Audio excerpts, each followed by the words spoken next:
Welcome to another classic car cave. I'm going to just do a quick update on the XK. So as you can see, it's off the jig and back on the chassis. All the aluminium spacers and fibre spacers, and there's actually even some plastic ones that go onto the main gussets, are all in. It's all bolted down. What we have to do now is basically dry fit everything that goes in the car, just to make sure that we've not missed anything, or there's holes that shouldn't be there, or there isn't holes that should be there, if you know what I mean. This bumper's just been put on, it's very loose at the moment. So what we'll do is I'll actually put on these front plates that go onto the go underneath the bumper, but I am getting brand new ones. We've had to repair these quite dramatically, and to be honest, for the amount I've already put into it and the time and effort, it isn't worth it. They're a bit too distorted to use them. So I'll show you those during the video and why we're not going to use them, and I'll get new ones, new plinths for the front. I'll also show you inside where the bonnet is. The air filter is now on and it fits extremely well, and I'll point out a few things there as well.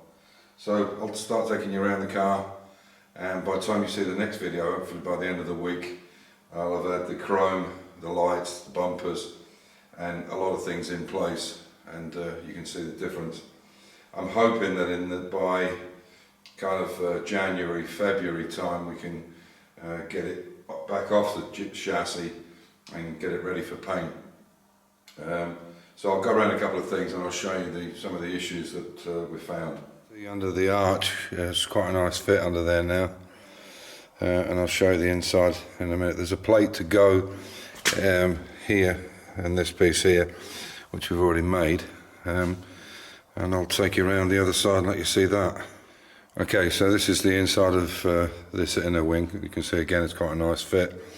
On the top there, where that casted shadow is where the servo sits, and then there's a plate goes over that to stop any crap going inside. And you can see, I'll turn this, you can see where how the bumpers fit on, and you can see how heavy those bars are that fit on. So I'll take you around the rest of the car. So the gaps are kind of reasonable. We can get them even better than that. One of the issues we've got here is this is in a little bit, but there's some chrome strip that goes on there and across the top, and I really need to get that back from the chromers so we can make sure it's all good. But generally it's the gaps are looking good. A little bit bad on the bottom there. Considering these have got to have rubber in them, which they do, they're not fully tightened up, but the fact that they contour the metal tonneau and the outer wing, the outer rear wing is as close as that without the rubber in it, tells me that it's a pretty damn good fit. If you can get it as good as that without the rubber, you can imagine how nice it'll be with the rubber in it. So yeah, so we've got the power steering system in there. It's tucked up underneath the dashboard there. Got the floors in. You can see even with the tunnel that the gearbox, this is a gear tag box, and you can see it's right in the middle there. So it's a really good fit for this gearbox. We haven't had to really adjust the outer at all, which surprises me. There's a couple of little things where it's in the way. I think it's catching the reverse light switch, but I think it's more of the wooden floor bit that we need to change on that. Again, same situation here. The lines are not bad, it's looking good here.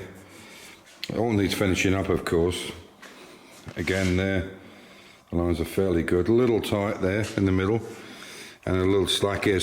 And here is much too much.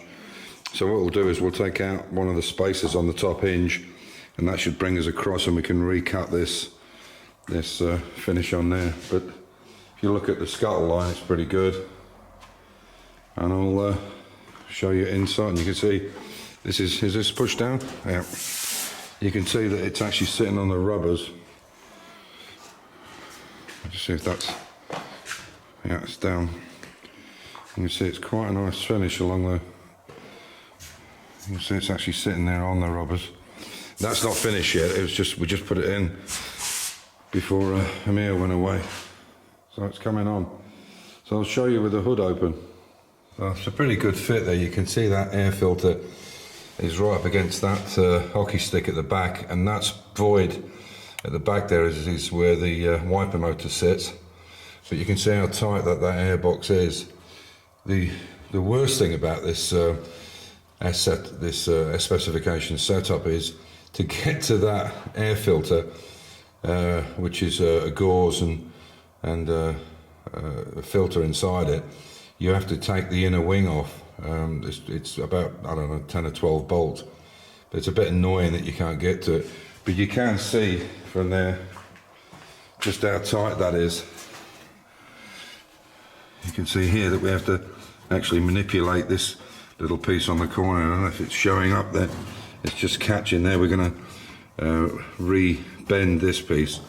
But you can see how tight it is with the triple carbs in it.